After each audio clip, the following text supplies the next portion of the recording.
Al via oggi la 3 giorni organizzata dalla Conad di Sicilia con il patrocinio del comune di Agrigento, che vede la nostra città protagonista di tanti eventi dedicati sia all'enogastronomia, allo sport, alla musica.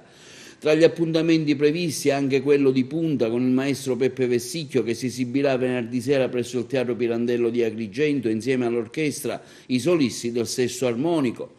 Prima del concerto un'interessante tavola rotonda dedicata alle protagoniste del Grande Viaggio insieme Conad 2019, che vede le filiere agroalimentari protagonisti, tanti qualificati gli interventi previsti sui dialoghi con le meraviglie dei nostri paesi.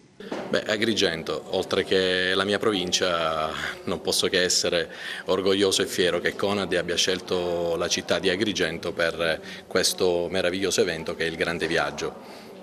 Ecco, parliamo anche di questa iniziativa che si svolgerà al teatro, diamo appuntamento ai tanti che vogliono partecipare per venerdì pomeriggio alle 5 e poi un impegno anche la sera con il maestro Vessicchio.